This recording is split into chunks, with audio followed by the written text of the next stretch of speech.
Hello, everyone. I'm the okayest bassist, and this is Proper. Hopefully, everyone can Hi, hear us all right.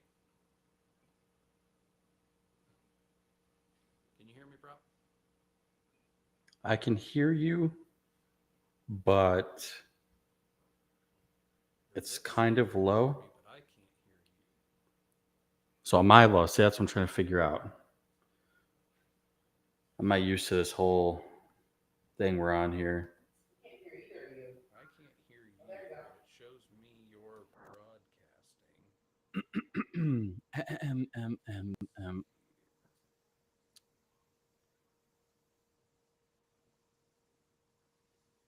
How about now? We good? We good? It's weird. I'm just touching buttons at this point.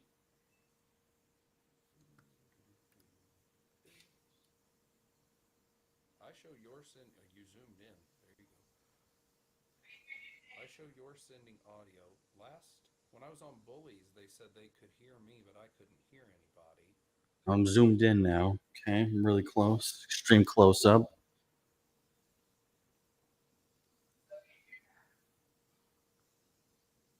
I can hear you coming through. I don't like how close I am. So you're able to hear me, but I'm But quiet. you're very low. You're very low. And I'm only getting you through one. Up the output. This is me pegged, and I'm redlining like crazy. I'll have to back that up. Could be me. I don't know. Could just be me. Hmm.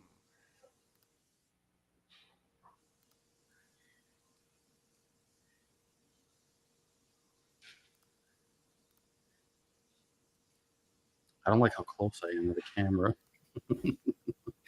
Just back it up. It's freaking me out. I feel like I'm too close to myself. Well, no wonder I'm quiet. For some reason, my audio interface isn't picking up. Yeah, Well, that's fun. I don't know. I have no idea why. Yeah, my audio interface isn't even showing as an option.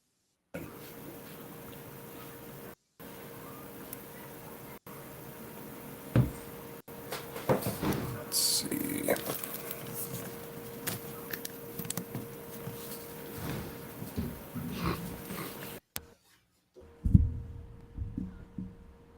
Let's try resetting that. Sounded much better. Whatever you're doing right now is you're on the right track here, sir. My audio interface decided it didn't exist, so I just unplugged it and plugged it back into the hub. So, are you able to hear me now? Mm-hmm. Perfectly. Okay, my output is maxed, and my mic specifically is at like 3 o'clock. Are So, you, are you able to hear me okay? yeah, I can hear you now that this is actually hooked up to the Okay. iPad. The fun of doing crap not on a computer that's made to be used on a computer, let me tell you. Okay, so again, hello everybody. I'm the okayest bassist, and this is Proper Hi. with a capital S Hi. on there.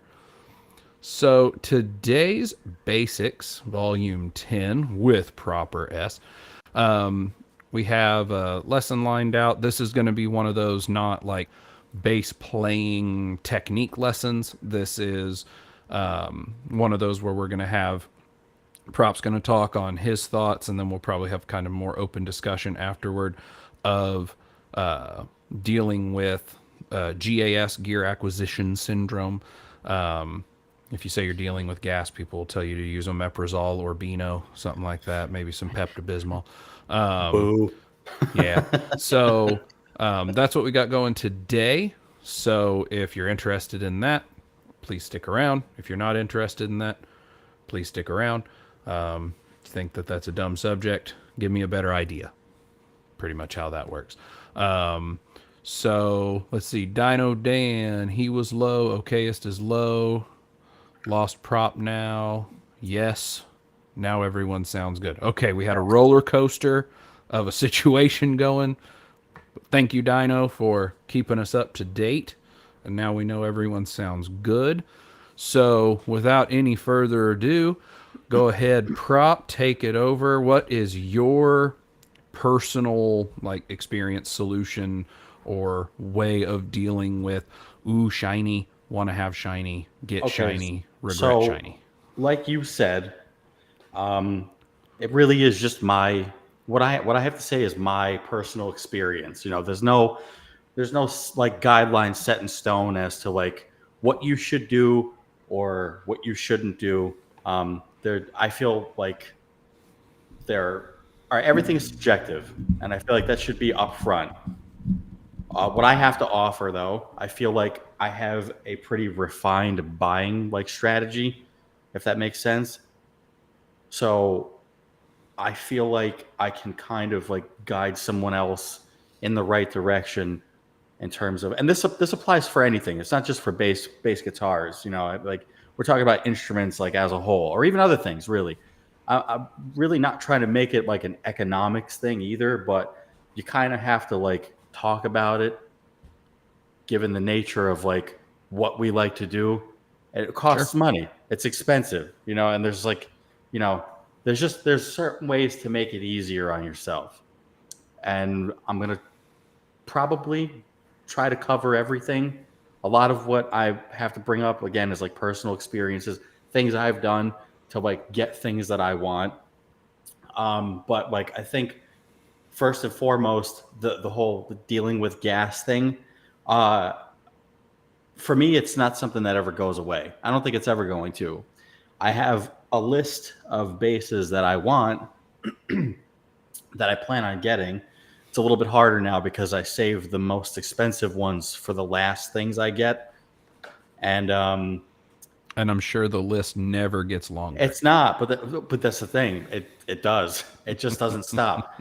So what was like 2 last year, or beginning of this year, whatever. We're at the end of 2024. It's about at 4 now, and they're all. I think out of the 4 that I want, it's probably going to cost me like $10,000 to get them.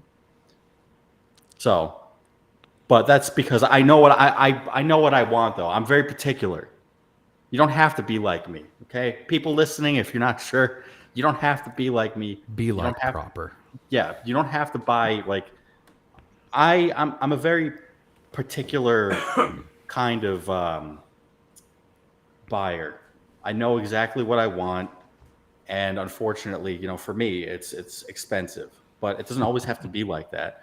Which is like one of the first things I wanted to touch on. Like people who are independently wealthy don't really have to worry about something like this because they could just afford to buy whatever they want, So gas, I don't really think is an issue for people who just have income to just buy, 12, 13, $14,000 bass guitars. Yeah. If I spend 10 grand and I don't like it, I'll just get another one kind of people. Right. So I am like, even still, like that's like a totally different subject. But I feel like at a certain point, you're kind of like just like, what are you really getting for what you're spending? Yeah. So diminishing returns. Absolutely.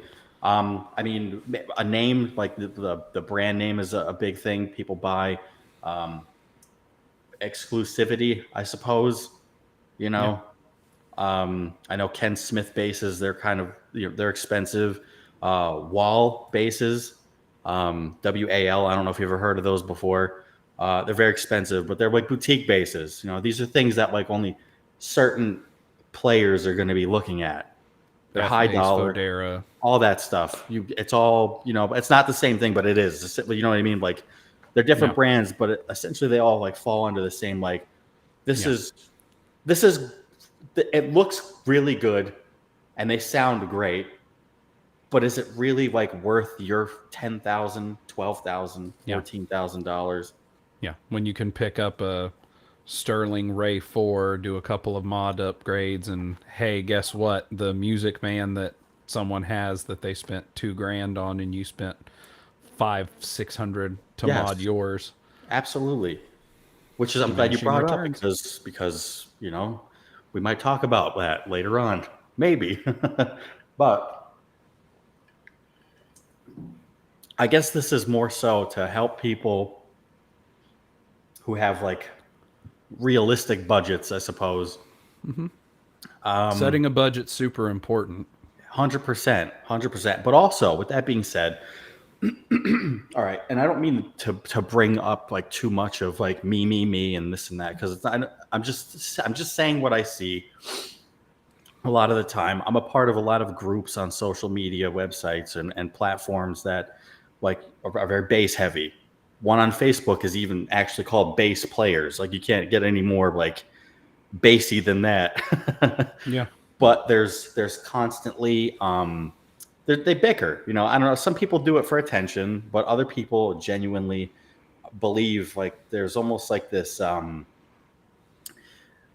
I want to say I don't want to say it, but like it's sort of like an elitism when it comes to like bass guitars. Like they have a very narrow-minded view when it comes to like instruments. Like Oh, for you example, don't play one of exactly, these. exactly. That's exactly what I'm talking about. So like Fender, for example, like people love their Fenders, and I think they're cool. They're neat.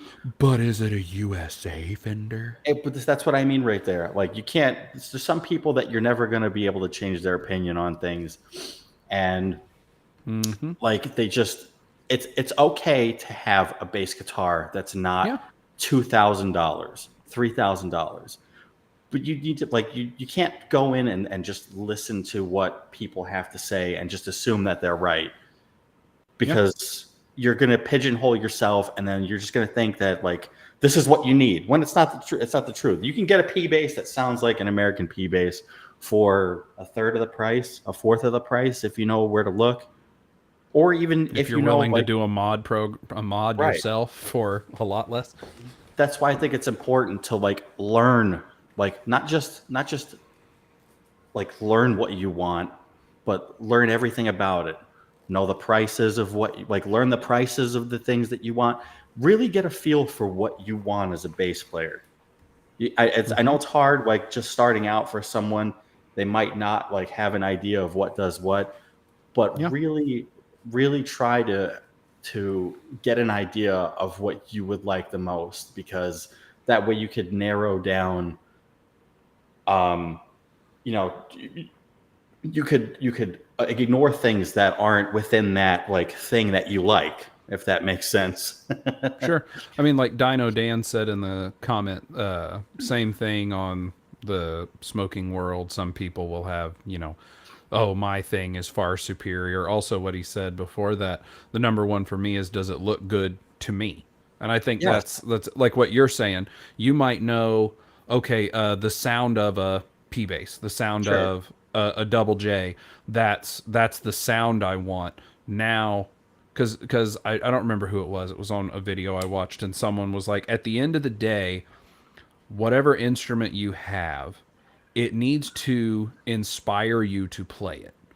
You could spend $20,000 on the most amazing instrument of any kind, whether it's a bass or not, but you could spend oodles of money to have the most elite, the best of the best. It's the sound that you want. And if you walk by it and you look at it and you're like, if you're not going to play it, if it's not something that makes you want to play it, if it's, well, I haven't practiced today, so I haven't used this one for 3 months, so I guess I'll play it. It's not going to do you any good. And I think that's what you were alluding to is like you not only do you have to know what you want, you have to I think also I would add to that on my side, you have to know what it's worth to you, Absolutely. not and also of course what it's worth to the world. Like if you're looking, hey, I just want a Fender. I don't care. I don't care what it is, but man, Fender, that's what I need to have. I need a Fender P bass. It's gotta be a Fender, not a Squire. And man, it's gotta be an American made. And if that's what you have and that's what you in your head, you have that's what I have to have. Like you said, you also need to keep an eye on the market. I mean, you can have Hmm. like Floof. Floof just released the video earlier today, the Floofies for the year, and on there put like I think it was like the best value or something was the American ones, not the twos. Okay. So and was like, you can get they play nice, they're good. They're not the new series with the number two on it. They have the number one on it. But he's like, it was something to the effect of, if you wait a little bit, these will go on clearance, and then you'll be able to get an a Fender P bass for like the 600 ish. Yes. If you know what you want and you watch, don't grab that first thing that you see. If it's, oh my gosh, there's no way I want anything but and if it's something crazy weird like a Kiesel Zeus, I've Hmm. got to have one of those. Oh, one pops up on Reverb and the person's asking $2,500 for it, and you're like, I don't want to have to wait for one. I don't have the money to order a custom one, but by golly, I've got enough on my credit card balance that I can take that right now. And then you get it. You might have been able to build one for 2,700. That would Yeah. be the color and stats that you want if you Right. just waited a little bit. Or, I mean, how many times have you seen someone who's been selling something and they're selling it for above retail price even though theirs is used? Plenty of I times. I've Oh seen yeah.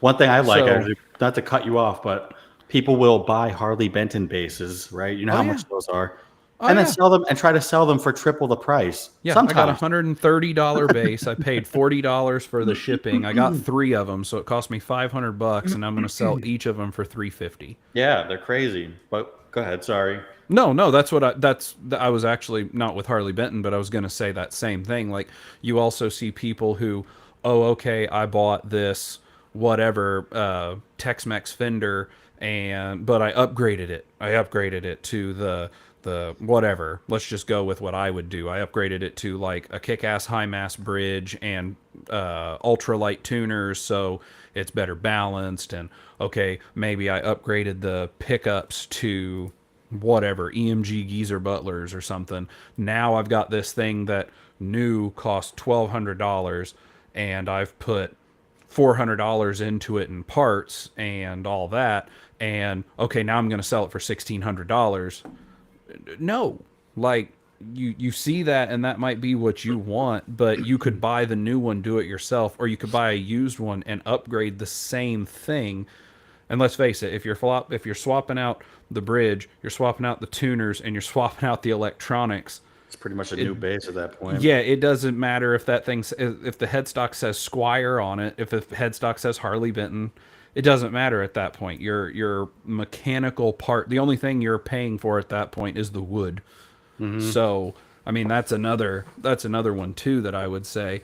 And like I touched on this last week a little bit, the on like acquiring new gear and stuff.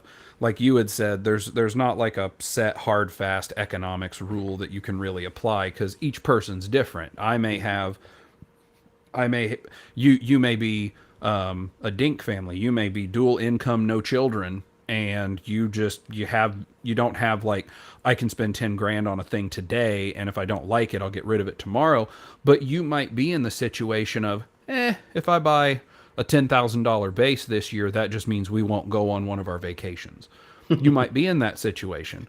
Or you might be a person who's retired, who's picking up bass as a hobby, and you've got all of maybe your house is paid off, your car's paid off, your income isn't disposable, but you're in that situation of, I want this thing. It's going to make me happier. It's going to make me want to play more. So I'm going to be more enjoyment into my new hobby. So you save up and you buy, but then you don't like it. Or you may be someone like Floof has been, the stereotypical starving college kid of the, boy, it'd be really cool to get that bass, but it's like $500 and there's no way I can swing that. each person is different. And the big thing that I'd said last time when I talked about it, which I think was last week, but I don't remember, because I knew we were going to have more of a discussion of it whenever you were able to be on. But if there was any 100% hard fast rule that I could tell anyone, and it's the same thing for anything. It was a couple weeks ago. I'd told a joke, and to make it smaller, it's ladies asking a guy who's sitting on a park bench smoking, goes, "Oh, have you smoked for a long time?" He goes, "Yeah, like 30 years. Why?" She's like, "Oh, how much do you smoke?" I don't know, lady, like a pack a day. Oh, well, how much is a pack of cigarettes? It just depends. If you're buying a carton, if you're buying a pack each day, where you're buying, maybe say $5. Oh, so you $5 a day for 30? You could have bought a Lamborghini for that. And the guy goes, "Oh, you smoke?" She goes, "No." He goes, "Where's your fucking Lamborghini?" That's a good one. Everyone's got a vice. Everyone has something. I'm going to spend my money on something that makes me happy. Now, for some people who are less financially secure, that might be, I went to a pawn shop and I grabbed a $50 no-name Chinese base they had on the wall that I'd never heard of, and the thing has rusted, corroded strings. If you plug it in, you got to hold the jack up with duct tape so that it gets a connection. But they got an instrument. To them, that $50 was like a splurge. Sure. Other people, like in my financial situation, my wife and I budgeted, and I was able to order my custom base. We're talking about budgeting a little more so I can order a second one because I'd like a complimentary one of different scale length. I'm in that financial situation. What I will say is the hard, fast rule to anyone doing stuff is what I said a couple weeks ago. Do not spend money on your hobby, your likes, your vice, or whatever you want to put it, to the point of your life's detriment. What I mean by that is, if you have to have, use the same example, if you have to have an American-made Fender P-Bass, that is the thing that will make you the bassist you want to be. And you know you can order one from wherever, Musician's Friends, Sweetwater, Z-Zounds, wherever. And you know you can order one, and you can get it on financing. Musician's Friend loves to do 48 months. Sweetwater has their 36 months most of the time. Z-Zounds has their setups of all the different options. Don't go ordering that bass to where you're paying whatever, $20, $50 a month, if you're going to be looking at your bills at the end of every month going, "Oh God, how am I going to make the car payment this month? Oh, I forgot about the home insurance. That's due next month and I don't have..."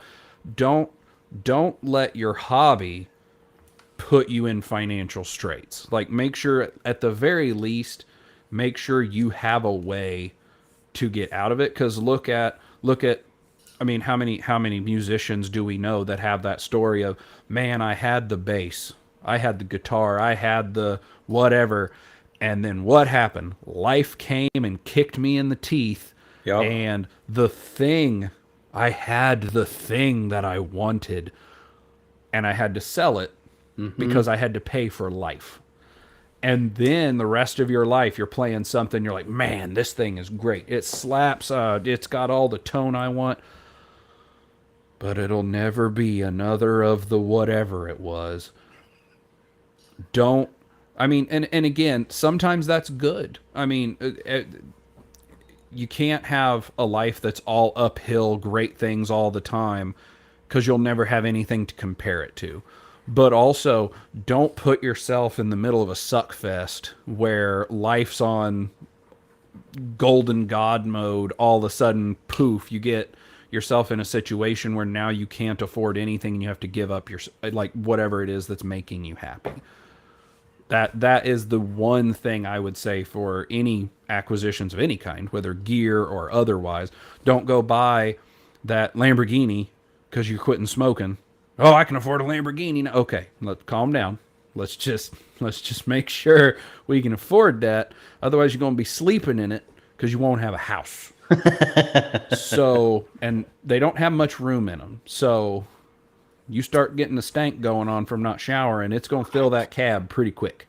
Yeah. But I mean, not to railroad it away from what you were saying. That's No, what I would say. a lot of what you brought up is actually I took notes, and this is pretty much a lot of the same Oh, thing. So yeah, yeah, I mean, obviously, like you're a little bit more articulate than I am. So I mean, like you don't listen comes to the with being man. HR. Do not spend your money if you don't have it. Okay, like it's just There like you go. Yeah, don't spend your money on stuff if you don't have the money to spend. And I think that just goes without saying. but it I can't. still has to be It said. does, right? I can't say it any better than you did, but it was definitely like in my notes to Well, say that, to bring it and up. and I think, I mean, I don't want to get into philosophy, psychology, or any of things like modern consumerism, but I think what I was saying of the financing is very poignant to today, because like you can have a job that pays just enough to pay your bills, but a credit card company will approve you Yeah. for a quarter your annual salary, Hmm. and then it's, ooh, I can get that thing that I wanted. Okay, but that, if it's a standard credit card situation, you're going to be paying for that thing triple what it would have cost you Right. by the time you're done on interest. But if you go with whatever, musician's friend, 48 months, zero interest, you pay a small fee up front, like 3%, which is nothing. But then you can get it. And again, if it's the thing you want, or even if it's not, I can't tell you how many bases I've taken and sold somewhere that are still financed on my Hmm. card. They got 4 years that I'm gonna pay them off. So if I'm paying $18 a month on 5 things, I'm paying $90. I might have one of those bases left, but I got a thing. I tried it. Now, could I have returned it? That would have been the smart thing, pay the return shipping and get the money off. But I mean, hey, whatever. I had now money, not future money.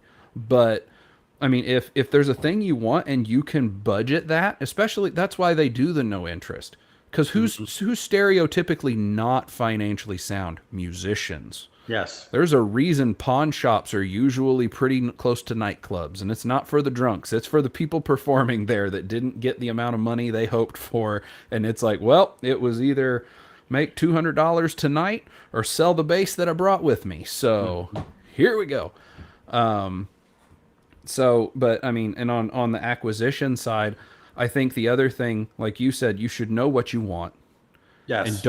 don't put yourself in debt beyond your means. I mean, again, if you can finance something and then no interest, whatever, and you can afford it, great. I think another big thing is, not only do you have to know what you want, what it's worth to you versus, because I mean, look at like Floof with the The Rick. Rickenbacker. Hmm. Yeah. Like when you had the one that got away and you can get it back, it doesn't matter what the retail value on that thing is, new, used, that particular model, it's what it's worth to them. Like Sure.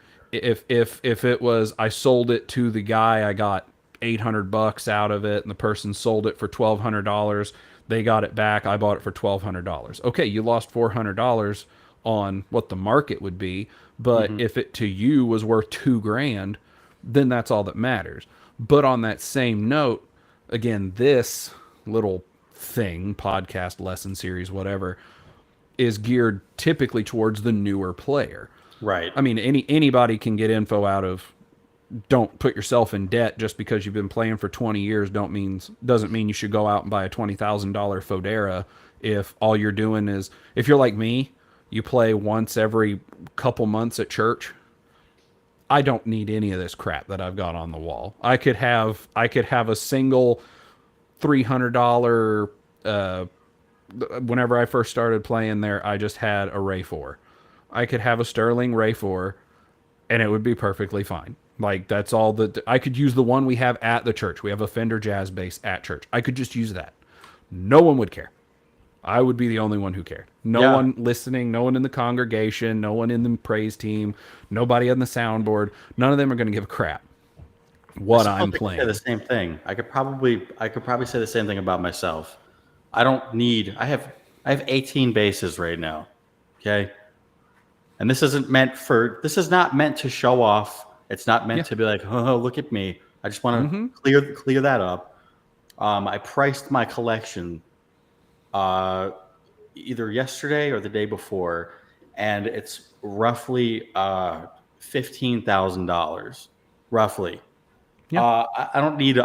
No one needs that much. Yeah. Nobody. Yeah. But I like That's it. what yeah. It's like I used the living room in our home used to have like my setup right now, the two tiers of wood mounted to the wall to have the hangers.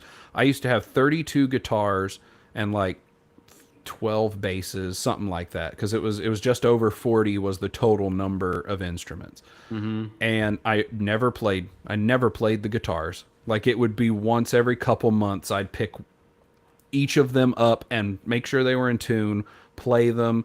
Once a year, I would change out all the strings, which costs about the same as changing one set of bass strings, so that was fine. Just buy a big box with all the strings in it. It's like $40, and bass players have to pay $40 for a single set. But I would go through and play like every month or two. It would be like a chore. Hey, I need to play all the guitars so that they're getting used. So I sold them all. I have now I have 7 on the wall with where for my basses. There are 3 empty spots. I already know what's going there. So like but like you, I've gone through I did it for insurance purposes because my insurance company was like, "Okay, outside of what your house is worth, how much do you guys have?" And at one point I was like, "Oh crap. If this house burns to the ground, I'm going to have to explain what all I have." Now it's really easy. And I mean, just on a quick run, mine are probably worth 5 or 6 grand what's on the wall right now. But I just took 12 instruments to a Guitar Center a month ago and walked out with a check for like 3 grand. So if you know how Guitar Center works, you know exactly what I just dropped off, how much they're going to make, how much it was actually worth. So like, but I had my wife and I have an agreement that I'll only have the one wall. That's all I'm going to have. And the thing is, I look at that wall and half the time I go, I'm never going to play that. I'm never going to play that. I only have that because of this. Like, I have that Jackson Spectra that I got from Bully. Have you played it since you had it? I've played it. I played it 4 or 5 okay. times probably. I'd probably play it once every month or two. But it's my Bully bass. It's one of my infinity stones. It's one of my infinity basses. I feel that. I have the fretless EHB that I got from Sono. Sono, right? Eventually, I've got a spot right here for a 5-string Thunderbird Pro. Whenever that one shows up, yeah. I have an empty spot. I have an empty spot for something I'm supposed to be picking up at Bass House. That one's a surprise. So I'm assembling my Infinity bases, and then I have my Gauntlet wall here.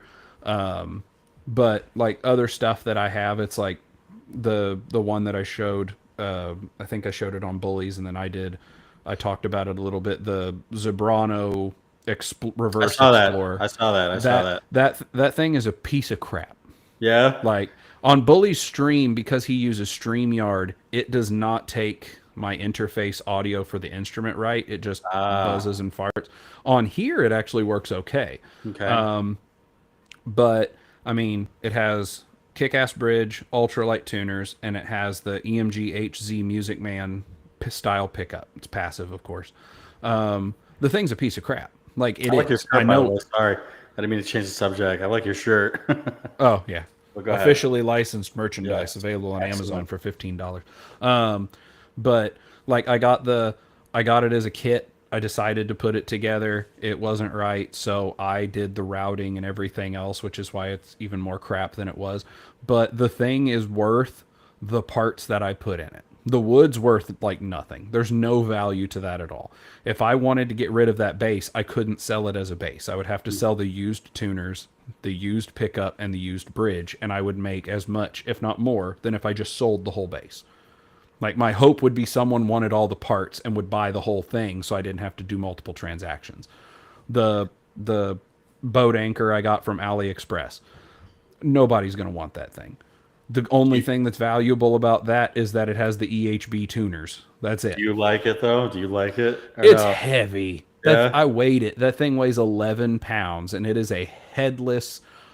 Four string. Basically, it no, it's five. It's a five Okay. string, but it's headless, and it's basically the same shape as the Bowden by Stein. I just lost the name.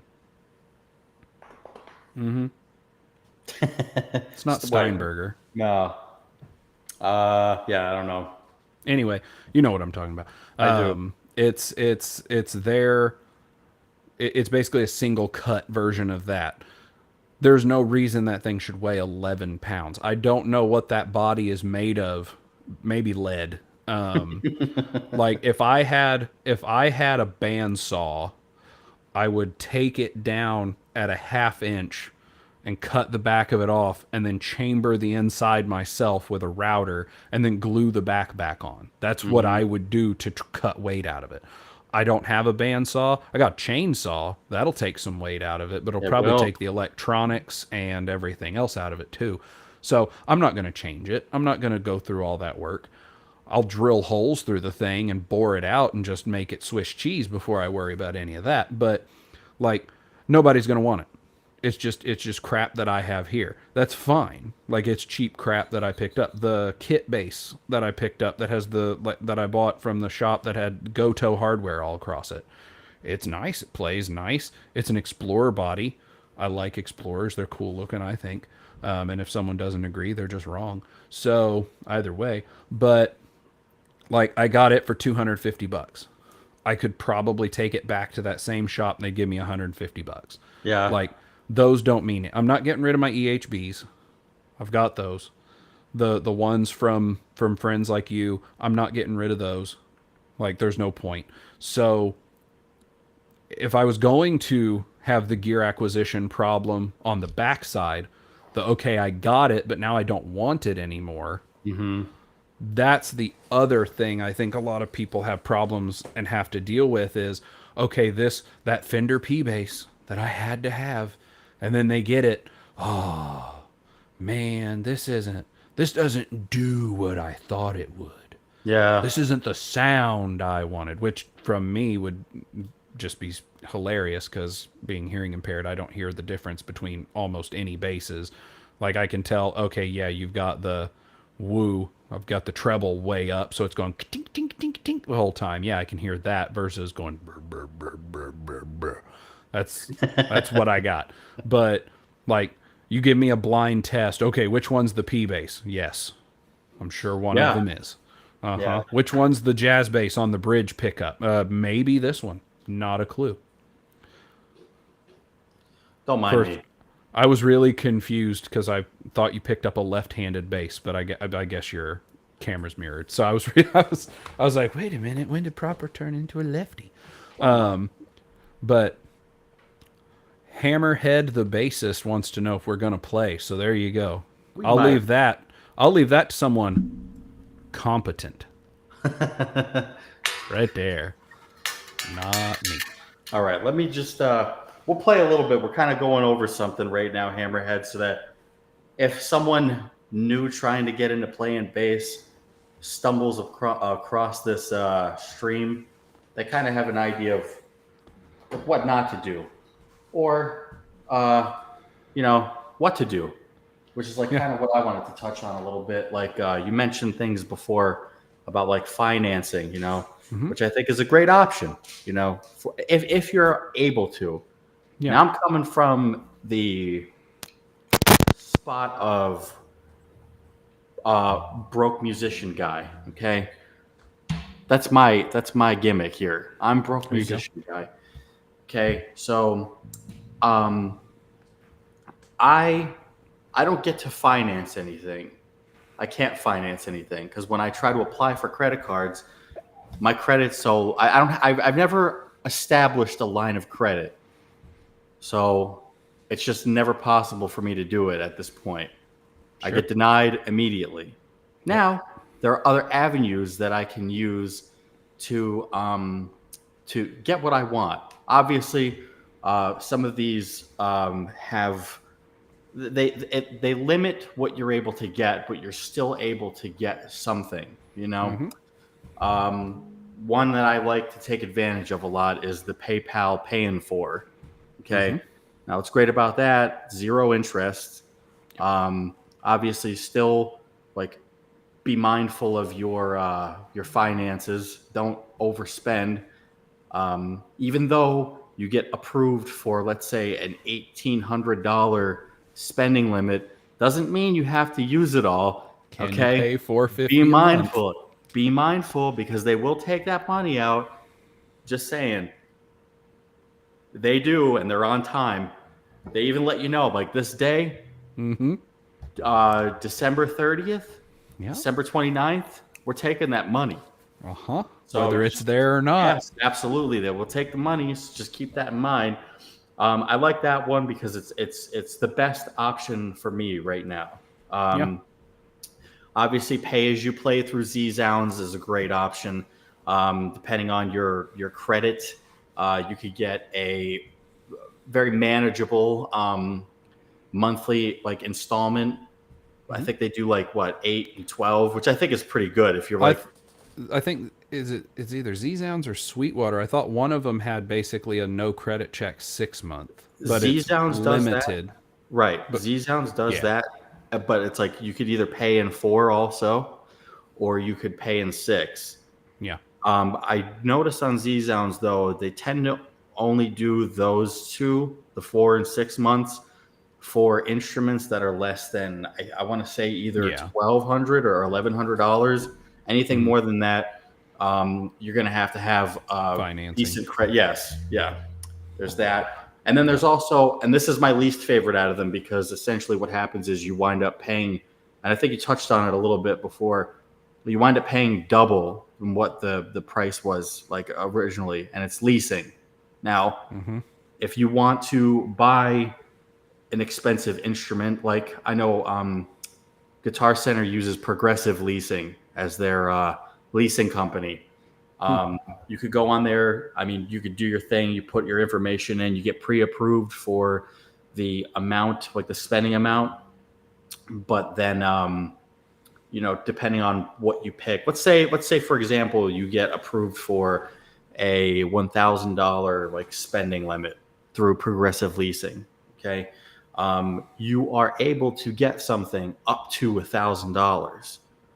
Now, the caveat there is, let's say you do pick a base that's $1,000. If you get, if you go through the motions and you sign the lease agreement, when it's all said and done, you're going to wind up paying close to like $2,000 for that base that was worth $1,000. So, I mean, if that's, like a car, as soon as you leave with it, it's used now. So it's not even worth that 1,000 anymore. Yeah. Yeah. So that's another thing right there to just be mindful of. But there's a couple of websites that do that also. And like I mentioned, Guitar Center and Progressive Leasing. The cool thing about, there's pros and cons to everything. Obviously, like spending double on an instrument isn't ideal. But I guess one pro out of that is like Guitar Center's got a pretty decent used instrument selection, and it changes daily. It's constantly updated. And honestly, you'd be surprised some of the things you run into on there. I know I am. I'll check it like maybe once a week. Absolutely. I would praise this for as much crap as Guitar Center gets. I will say, aside from like their vintage, like when they try to sell vintage instruments, things that like they sell, they never sell their used instruments more than what they were originally like at retail. Like for example, my ATK 800, if I tried to get that off of someone on Reverb, I've seen them go as high as like $1,600. That I feel like is a little crazy, but they kind of like make the market there, Sure. But on Guitar Center, I was able to get that for $750 used. Yeah. That's like the stuff, and I will say, like when I've sold my stuff, I will always check Reverb, who's got it the cheapest, is it the same condition? Obviously, they don't have something that they dropped down a flight of stairs and now it's beaten all to hell. But I mean, Guitar Center is usually really good on their used gear pricing. And the Mm-hmm. other cool thing is, if you're buying from Guitar Center, if that item is in wherever, it's in Nevada, and you live in Massachusetts and you're wanting to buy that instrument, it can be sent to the store, Yep. so you don't have to worry about, okay, did they leave it on my porch? Did a porch pirate get it? Did it sit outside in rain or snow? Did it sit outside in 120-degree weather? Was the humidity outside 90% today and all that wood's soaking in all the whatever? Like, you can have it sent to a store and then go pick it up. And the good thing on that is too, you can get it, and if it's used especially, you can look at it before you actually take it, so you're not actually out that money. You can look at it and go, oh, okay, hey, wait a minute, this thing said it was in excellent condition, we just opened it together, person who works here. What's with this like giant gouge across the back side of the body where it looks like Mm-hmm. somebody had their belt buckle on while riding a Bronco holding this bass trying to play it, and it's all beaten up on the back. And I then didn't they can know go, that. I yeah, didn't know that. They'll send it to the store and you don't have to buy it. they used to, yeah, you pay for it, you pay, Ah, I see. but Okay. they'll send it to the store, but then you can look at it and right then and there be like, nah, sorry. I paid like your ATK. Oh, 750, I was fine with it, but now we got it in here and here there's a crack in the neck. Yeah. Or the finish is all beaten up that we couldn't see on the picture, or hey, why is the bridge like crooked? That seems weird. Couldn't see that on the photos. And then they'll just immediately refund you and you're not out anything. So it's cool there. But yeah, I mean, definitely, like you said, the leasing's cool because I would give one positive to that of you're not stuck with it. Like if it is a thing you get, you try and you don't like it, at least you're not, it's not like you just bought it. Right. Like you buy something on financing, like what I do, the 4 years. It's not like 6 months down the road I can go back and be like, yeah, I just decided I don't like this anymore. I'm done. I'm done paying for that. So you're stuck with it, which is Yeah. like you said, everything has the pros and cons. Yes. But I mean, I think like you said, you need to have your budget. You need to know, and again, like both of us said, it's not just how much you're willing to spend on the thing, it's how much you can afford to pay for it and how often. If you're financing $1,000 instrument and you're getting it from Z-Sounds on 6 months, can you, like you said, $1,800 on 4 payments with PayPal? Can you afford Crazy. Yeah. $450? Can you afford $450 every month for the next A four lot. months? It's a lot. But I mean, and that's a big thing. And if you can, and it's what you want, go for it. Absolutely. But if you can try it out first, maybe go that. Like I live an hour and a half from the nearest Guitar Center, not driving an hour and a half one way so that I can go try out a bass that they may have in the store. Like Hmm. you can see if they have it. I'm not driving an hour and a half so I can go there and try it. I will pay the return shipping if something comes in that I don't like, that I don't want to just turn around and sell instead of dealing with returns. But I do think that, like, not only do you have to try something, I think you need to try it multiple times if you can. If you've got a friend who has that same bass, if your local shop, whatever it is, mom and pop, guitar center, wherever, if they have it, don't go in and play it that day because you're going to be seeing it with those rose-colored glasses. This is the cool new thing. I saw it, man. I gotta have it. They had that sale tag on there. Was $500 now. 495. It's on sale, 40% off. Even though it's the same price it was last week's sale. Like, go in, try it, and not just for that thing, that particular specimen. How many times have we seen where, one of the bigger YouTubers gets something, like Lob gets something in, when Sire sends her a Z3, that thing's gone through 3 or 4 quality control checks. It wasn't just grabbed off the line that they were about to ship to anybody in any store. They quality checked it because it's going to be reviewed, and that's them doing their due diligence. But how many times have we seen where someone buys something from a store, they get home, and then it's like, oh, wait a minute. Like I had a Sterling Ray 34, and I had one of those that came from the bad batch. As soon as I got it, I swapped the strings to my tape wounds that I always use. And while restringing it, the gears stripped because it was part of the batch that had the bad tuners. Bad tuners, yeah. And then I Shannon also had one of those. start looking online, seeing, oh, this is a lot of people. But when you're also watching YouTube and you're going, oh, well, here's one they sent to whatever, theirs didn't do that. Well, of course, theirs didn't do it. They knew they had a problem, so they made sure they got the replacements for that person and they swapped it out and sent it first. They did the QC on it. So if you can try something, try out that particular one you might buy if you can. Always try it first, and don't go in and try it on the day it comes out. You've been like the side. Let's use the Z's, Z3, Z7. If you'd walked into a store and found one, good freaking luck. But you walk in, you try one. Oh man, this thing's great. Okay, come back in a couple days. It might be gone, and that's a risk that I think is worth taking. Come back in a couple days if it's feasible. Try it again. Is it still as good as you thought it was when you tried it the first time? And is it still something you're willing to buy? Because if you get it that first day, oh man, because what's happened with the Z's? Everyone had them up on that pedestal. Z3, Z7. I think it was Floof, the Jesus Christ of Stingray bodies is what Floof called it. And then they were like, they come in and you're like, oh, that Z7 I had problems. Like it had quality problems. I think the videos come out by now. I don't remember. I don't know which videos come out when. But I had the one of that Burgundy Mist 5 string, that Z7.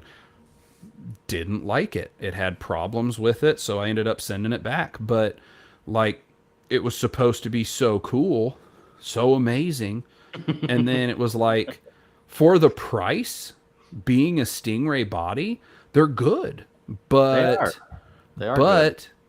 then everyone had it on that huge pedestal of, oh, Music Man Ernie Ball, y'all better watch out. It's like, I don't know about all that, but I mean, there are always going to be brand loyalists too who are like, Absolutely. I'm not Oh, going to man. go with a Stingray from anyone who's not Music Man Ernie Ball. There But are people that probably bought Z7s just to break them. Just to break them. and that is fine for them. They probably You have they yours, so I do, and I like Yeah, mine. so- But also, I don't know. I could see that. I know it's not about that, but like, there's a difference, between the Z7 and like a Music Man Stingray. Like, sure. I do like the Z7. I don't think there's nothing wrong with this one. I don't really feel like that. At least for me, that front pickup doesn't really do it for me. I keep it rolled back constantly on that Yeah. humbucker. I sent back the Z7 and I put in an order for a 5-string of the Black Sparkle Z3. Absolutely. And I was That's like, all you really I'm not, need. it's like, I don't, and it's not even, again, for me, it's not the sound of the pickups. Sure. It was like, the Z7 cost more and the Z3 didn't. So I wasn't that worried. I mean, again, I'm so glad you said that, right? Because that was one of the things I have on my notes. Just because it's cheap doesn't mean it's bad. absolutely. Yes. I mean, we touched on that earlier. You can pick Absolutely. up a 300. You can go pick. I mean, I haven't played a Ray 2, although it does seem like I should because they're passive. But anyway, I like it. if I had one in my hands, I might not let it go for a few months. But like sub Ray 4, I had the sub 4, had no problems with it. Had 2 of them. Had one that I left at church to play there, and I had one that I had at home so that when I played at church, I didn't have to bring anything with me. It was already there, but it was the same instrument, so I didn't have to worry about like, okay, I was playing on a 35-inch scale single cut that weighed 10.5 pounds, and then I get to church and now I'm playing something that's a P bass that weighs 7 pounds. No. So, but again, just because it's inexpensive. Yeah, just because something's inexpensive doesn't mean it's cheap. Like Harley Benton, great example. You can get some cheap stuff and it's still decent. It's still good. And if you are a person who's willing or wanting to modify stuff, it's a good option because It I mean, is. you have the solid core to it. That Harley Benton that I had that I hung on to for the longest time, that was the knockoff of like the Aria Pro 2. Oh yeah, the white one. The well, Lob had a white one. Mine was the all roasted, Okay. but Okay. mine was a Great. four. Mine was Oh, a you four did have string. you did have Yeah. that. Yeah. And I put the Hipshot Ultralights. I put a high mass Omega bridge on it. I changed it out to the Geezer Butler PJ set, and I mean it was nice. I put stickers on the fretboard because why not? But like it was nice. It played nice. I just prefer a 5 string. It was the only 4 string I still had, so I was like, I'm not gonna play it because it's a 4. I like a 5, so it went away. But like that was a better version of my crappy zebra wood. Like it was good bones. It got better. You just because something's not expensive doesn't mean you could get a nice setup Ray 4, and you could get a friggin' Ernie Ball Music Man, and if you put them in the hands of the same bassist, if they don't play using their eyes, is the biggest thing. Most of us who play an instrument, we play with our eyes. Ooh, this one's shinier. Put something around the headstock so they can't see what brand it is, and let them sit down and play. I'm not going to say that they're going to go, "Oh, these are the same bass." No, they're not. They're gonna do your brain's gonna cue in. If you gave someone a bass blindfolded, and they were both set up by the same luthier, they were both all of that, they'll still have one they like better because the neck profile will be different. String Absolutely. spacing will be different. The pickups obviously are different. But I would love to see someone do a literal like blind shootout, blindfolded, same bassist. If I just had the money and resources to get someone who was competent at playing to help me with it, I would love to see someone take like a Ray 4, a 24, a 34, and an actual Ernie Ball Music Man, give them to them in random order, and then say, okay, tell me how much you think that bass is worth. And then get them, and then they get done. Also, I'd love to have just a straight DI recording and then play them back after they've played them all and say, okay, which of these sounded the best? Put everything in the middle, put everything just straight DI. Which of those sounded the best? Put them in order. Which one sounded the best to the worst? And I would bet you money that if you got a panel of people from experienced all the way down to me, crap, and they were to put it together, you'd probably get answers all over the board. I guarantee Yeah. you Probably. every single person would not put the Ernie Ball Music Man as the best sounding. And if you had a group of bass, it'd be cool for Bass House, but there's no way. But like it would be interesting to see. Somebody out there at some point is going to pick up that Ray 4 and play it after all the others and be like, yeah, this one. That first one I played, that's the one that I want. And it's like, cool, you picked the one that we found on sale used for $240 as opposed to the one that was $2,400. And that's the thing that's great. Like so many of the older people who have played for years will say, like when they were younger, 90s, 80s, and before, cheap instruments were cheap. Like I got this bass and I started bleeding because they didn't file the fret edges. I just sliced my hand open while I was playing. Or CNCs weren't like they are now. That body was rough. It was awful. The paint, they covered it with bubble gum to try to make it flat. Like all of those things are way different now because the technology came up to make less expensive instruments good. You can buy something if you just, again, go back to the example I was giving earlier. If you have to have the American made Fender P bass and that thing's going to cost $1,800, you'd probably be just as happy beyond what your eyes are telling you. You'd probably be just as happy with Squier Sonic. Yeah. Like someone took a I have an Squier example Sonic also. and refinished the headstock and put Fender. The last P base I was absolutely in love with was a $110. It was $110 Indio jam based from monoprice.com, and it was so good. It was so good. And that's the thing. Like, you look at, like, just and we're going to run a little late, so apologies if everyone thought they'd get out of here in an hour. But like, as one example, a machine is the same no matter where you have it. Like, the same machine does the same thing. It doesn't matter in what country that machine is carving things out. Use the example, Dingwall. All of Dingwall's stuff is made overseas. They have it sent to, yeah, their stuff's made overseas. It's sent to them assembled. Then they disassemble it, and then they do full QC up in Canada. So I don't know if it's Indonesia or China. I don't remember which. It's one of those two. They have all their stuff CNC'd over there. Again, someone over there puts it together, checks it out, make sure it's to the QC standards there at the factory.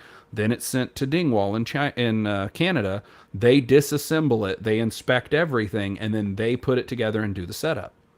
Because the CNC is the same machine, whether it's sitting in Canada, the United States, Mexico, China, wherever. It's a machine that carves wood based on a computer program.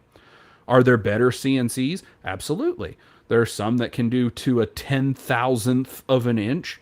There are some that probably only do to the 100th of an inch. But if you got sandpaper, you can take that difference down yourself with a little bit of work. But when the CNCs are basically the same thing, it's your electronics and your hardware. Like we said earlier, if you're paying for the wood that has fender on it, okay, cool. Your bridge, your tuners, and your electronics are making your difference. It's an electric instrument. The electronics are making the difference on your sound. The bridge and the tuners are making the difference on your tuning stability, how well you can set your intonation and all that. So when it boils all down, the difference is, again, just what you're seeing, not necessarily what's actually there. If I love the look of your 5-string Thunderbird because it's the coolest looking bass ever, who cares if it neck dives and tries to guillotine whoever's standing next to you? That's exactly their problem. Who cares? Who cares if by the time you're done playing it, you feel like you've been throwing hay bales all day in the back of a trailer? That's fine, whatever. If you're willing to live with that, if it's the thing that is cool to you, that's all that matters. There's a reason Thunderbirds are still around, even though they are horribly designed. Because cool. They look cool. They look cool as hell. I'm so glad you like them, because there's a lot of people that hate them. They just, I don't know, but it's a subjective thing. I understand that. Like, well, it's those people are what we call practical. Right? Yeah. Well, that's all wrong. They go, you know what? Maybe I don't like my singer. That's all you got to do. See, my solution, I know you have your little thing, your contraption's neat, but I just got one of those thick strap. Yeah, you just get a strap that has traction. That's it. Ta-da! Yeah. That's like one of Lob's early videos with the EHB of people said the way that the strap buttons were, how it sits at like too high an angle, and she goes, well, there's a cool trick you can do to fix it. And then just slides it slightly down on the strap. It's like, done. It's like, yeah, like if a Thunderbird is neck diving, you can get a better strap. I mean, I love the different stuff I've seen. I've seen people like, oh, off the back side of the strap, you put a thing and you put some weights on there. Yeah. Yes, because I want to take this 10-pound bass and I want to add 2 pounds more weight. I saw someone take a strap and then put a carabiner and then like strap it to their belt loop in the back. Yeah. Yeah. Because if I fall, I want to make sure I can't save my bass. That's what I need. Yeah. Yeah. But it's good stuff. Either way. I mean, again, I think the fair wrap up on this is that don't overspend what you can, as you put it. Don't spend the money you don't have. If you don't have it, don't spend it. Or as I put it, don't overspend to your detriment. Yes. If you don't have the money right now, if it's, hey, I was at whatever, a guitar center, I went blurry for some reason. I was at a guitar center or I was at a pawn shop and I found that thing that I've been wanting. I found a used American Fender P bass that I've been looking for. And they had it for 700 bucks. They didn't know what they had. One of those stories. And I don't have $700 right now, but I do have a credit card. And I know in the next month I'll have $700. That's not what I don't think that's not what we're talking about. We're talking about the don't make it where you're not going to be able to make your regular payments on something because you have to pay for that thing. If Yes. it's I'm going to have the money next month, I get paid in 2 weeks and I'll have the money then. Whatever, that's fine. If you're fine carrying a balance on your credit card for a couple months until your bonus comes in, but you want to get that thing now and the interest is worth it to you, fine. Just don't put your livelihood, your comfort of life, however you want to, like, not your life, of course, but like, don't put your life at risk either. But Yes. like, don't put the fact that you have a car and a house that aren't in repossession at risk so you can have a base. But, and then like you had said, know the value of what you're wanting. If that American P bass is what you want and they run $1,200 every day on Reverb, and you come across the one at the pawn shop for $700, okay, yeah, you found a great deal. Awesome. If you come across, because you read about it last night on Talkbase, that the sound you need comes from an American Pro Standard 2 P bass from 2017. That's the bass that was used on the album that you love the sound of. And you go on Reverb, someone's got it for $1,800. Don't just buy it. Like, Yeah. check sold listings, Yes. check other places. Or sometimes you might just have to wait and be okay with it. Sometimes you might just have to be okay with waiting, and there's nothing wrong with that. You know? And that's the big thing on it. Like, just it I know we live in a society of instant gratification. I want this thing, I want it now, especially when you have the money.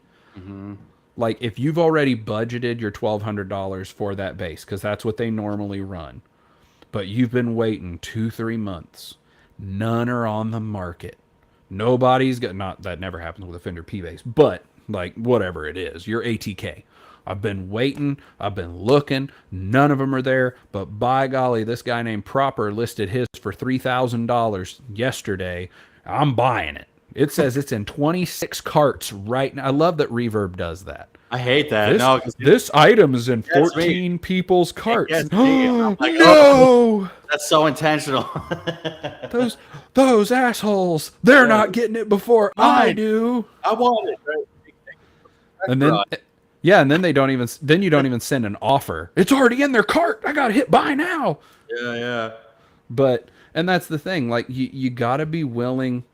And again, it all comes down to the almighty dollar. Like, if your financial situation is you can afford to pay double for the thing so you can have it right now, then I guess do it. But if you're more a normal financial persuasion, don't grab it just because it's there. Make sure you know what you want. Try it out if you can.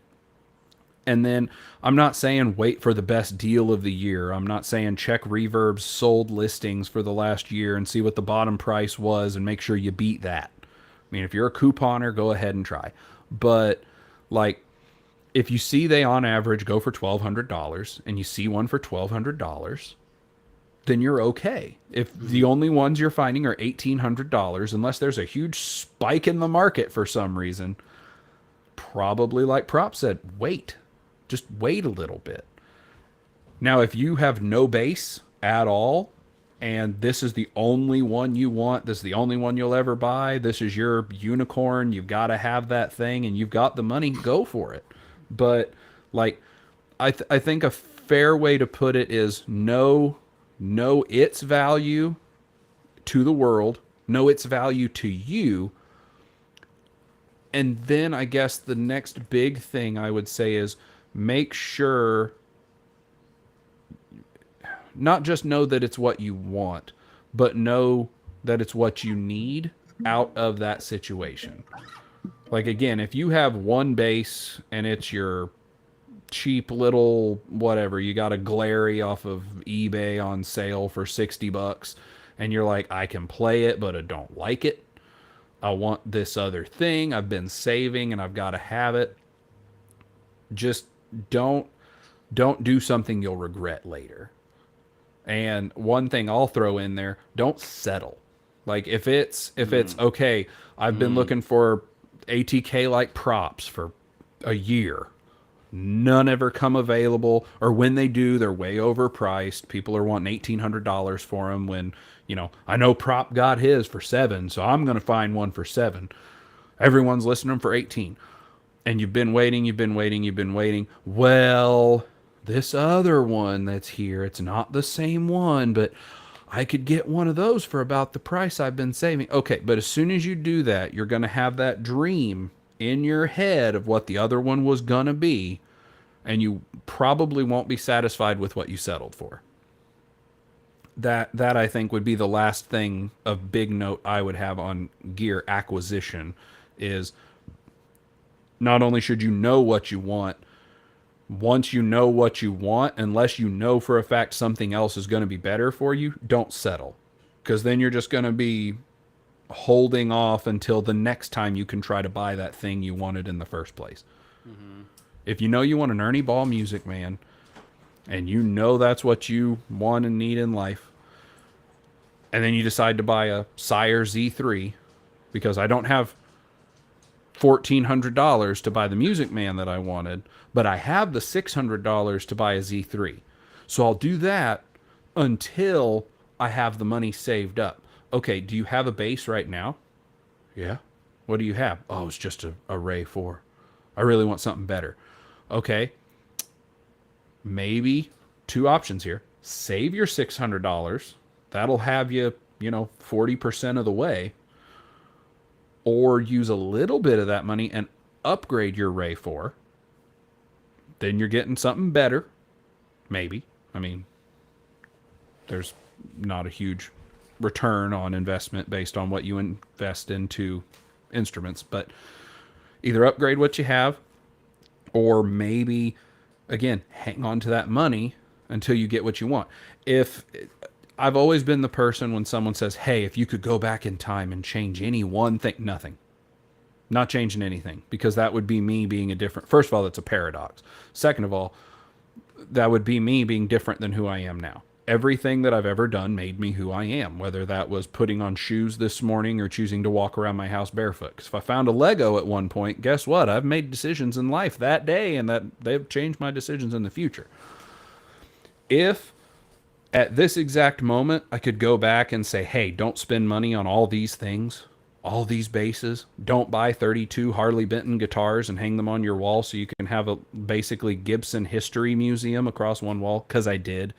Every knockoff they had of Gibsons, I put them in order of when Gibson released those models. So like the E335, the SG, or originally Les Paul Jr., and then the Les Paul, all that stuff. Had them all in order of when they were released, including, and of course Harley Benton never made one, but I'd found a Chibson of the original Moderne that was like a flying V on one side with like a half moon on the other. I had one of those too. Okay. Right. But anyway, I would have not bought that wall worth of crap. Didn't play it. But anyway, if I'd had all that money and all the money on my wall right now, I would still have my short scale EHB with the maple neck. That decision would never have changed. The rest of them, though, if I could have bought the custom that I have coming, or possibly even the second custom I have coming, absolutely. If I could say, hey, undo all those purchases, give me that money for right now. Well, sure. But I wouldn't change that I got them, because that was part of my bass journey. I tried out cheap, crappy instruments that weren't that good. I bought dumb, heavy things from China and then made them better, so now they're decently playable for me, who's a decently player. I bought weird wood and carved at it and made a thing that resembles a bass. Sure, why not? It's fun stuff that I did. It was experiences in life. But when it comes to getting gear, if you get something and you don't like it, that's still a cool thing for you because you've now learned something you don't like. The first instrument I ever worked on was a kit that I got when I started playing bass, and it was a 7-string guitar on the top and a 5-string bass on the bottom. It was a double neck. I had no idea how to solder. I had no idea how putting things together went. I literally took everything, spray painted the body black, and then bolted bolts where I thought they went. I thought they'd messed up when there was a hole underneath where the bridges would go. I didn't realize they needed grounded. I didn't ground them. They sounded awful. They didn't turn off. You could turn that volume and tone knob whichever way you wanted, and they sounded exactly the same. I don't know how I messed it up that much. The only thing of the electronics that worked right was the switch that killed the guitar to go to bass or killed the bass to go to guitar. I managed to get that right. Yeah, Otherwise, it would have... The first time I put together my own, like, it was my first project thing, I wasn't sure what the ground wire was either. I was like, what the hell is this wire underneath the bridge? Why is there a hole? And I was like, wait a minute. Drilled a hole in here. There's got to be a reason that's there. And that was the only thing that kept, like, that made me keep it in there. It was like, there's got to be a reason why that's in there like that. They wouldn't just have that for no reason, right? Yeah. So against my, like, I'm not against it. Like, I trusted the inner voice that was telling me, like, listen, you keep that there because it looks important. So I did. But that's funny that, like, I don't know. Yeah, no. I even messaged the company. I was like, hey, I don't know who got crazy with the drill, but there's a hole right through the middle of the body here. I don't know what's up with that. But I like... Is that loud? I mean... A little bit? It's audible. Okay. Fair enough. But, like... I wouldn't give up that piece of crap that I built. I gave it away, but like I wouldn't give up having spent the money on it. I wouldn't give up any of the stuff because I got that and I realized I hate double neck instruments. These are awful. This is awful. The whole idea is awful. I will never have another one. I've had 3 cents, but I don't have any now.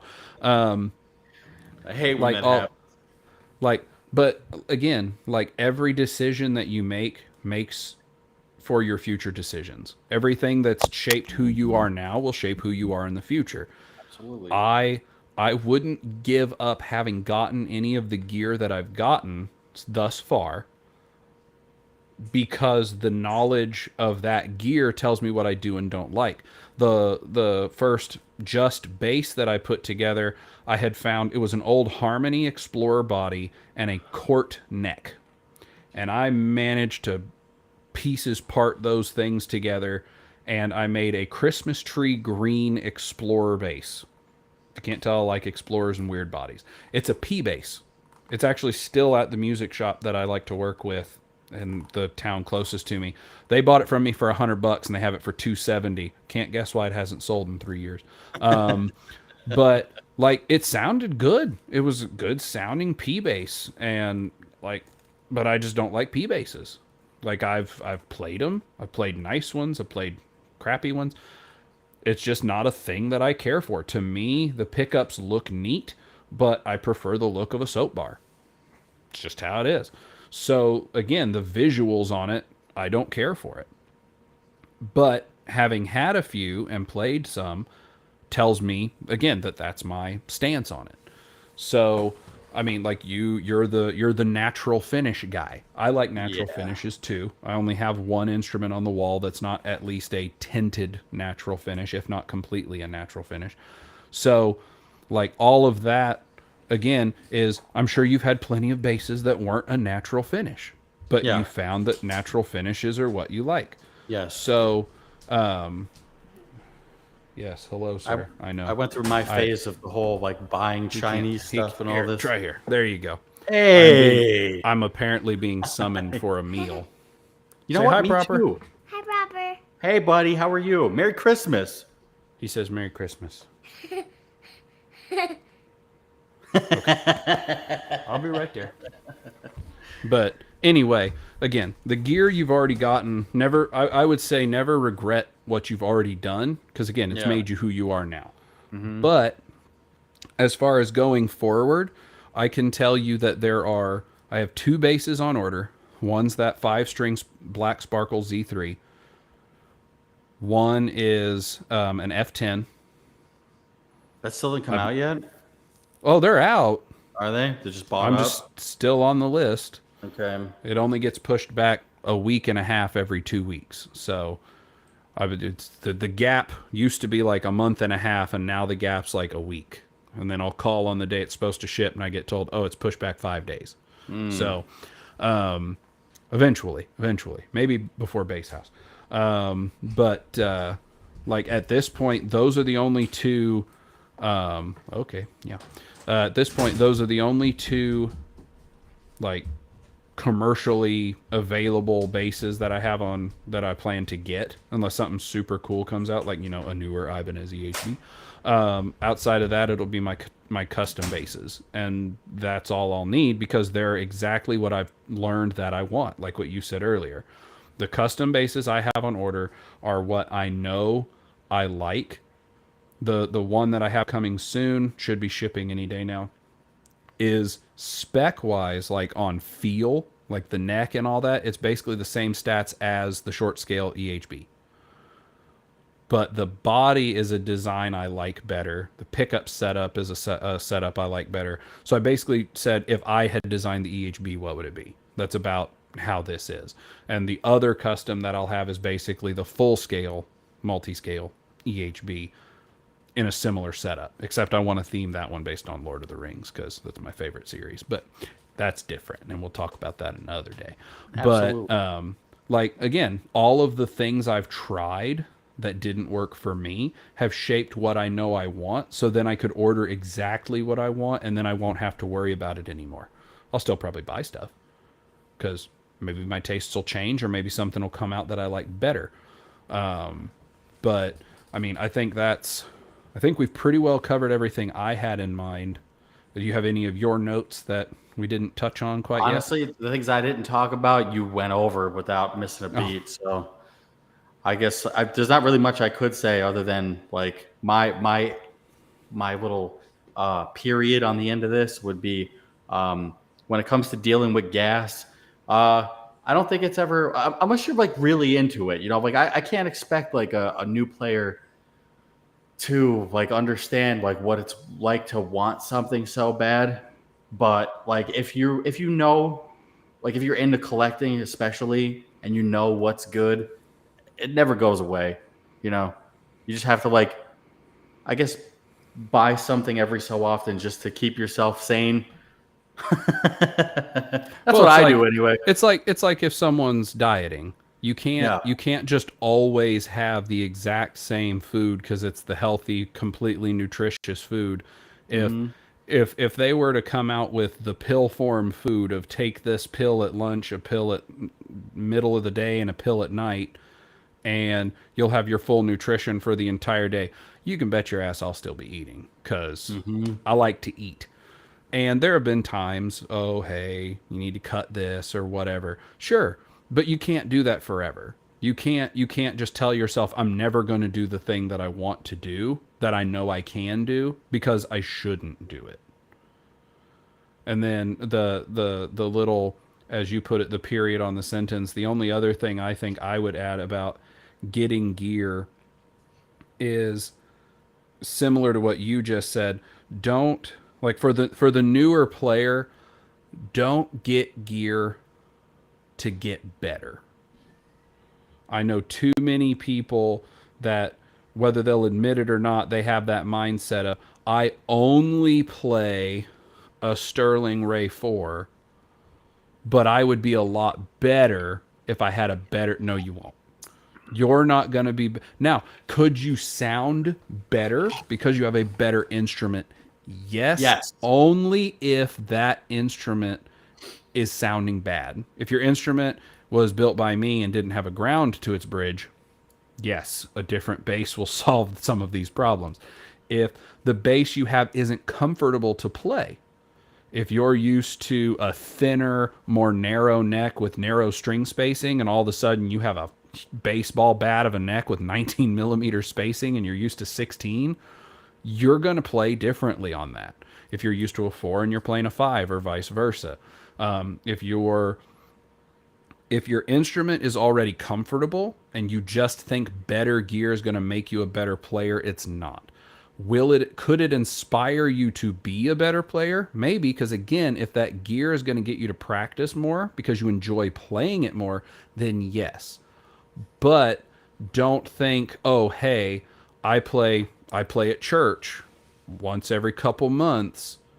Boy, the church would really think I sound a lot better playing an Ernie Ball Music Man custom order that I built on their website than it would with this Sterling Ray 4 they don't care. They don't. They're not going to notice. You're part of a mix. You're not the lead. And even if you are the lead, they're probably still not going to notice.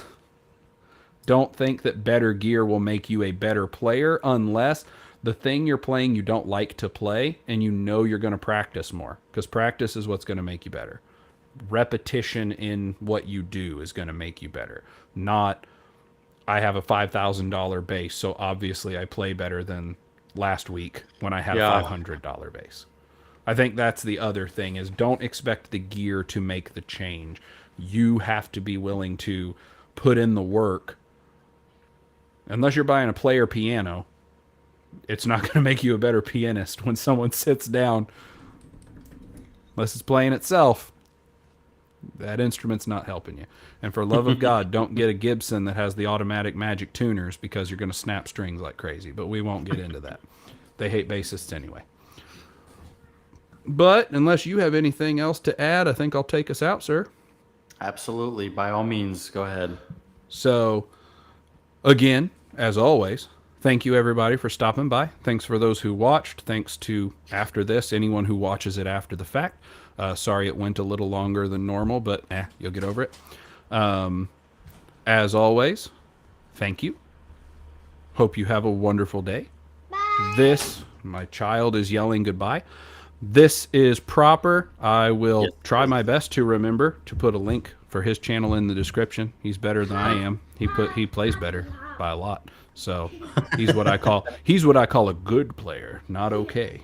But anyway, so this is Prop. I am the okayest bassist. I hope you guys have a wonderful day. Merry Christmas, Happy New Year, all that good stuff. We'll see you guys next year. Now we do the knockoff of AMP out.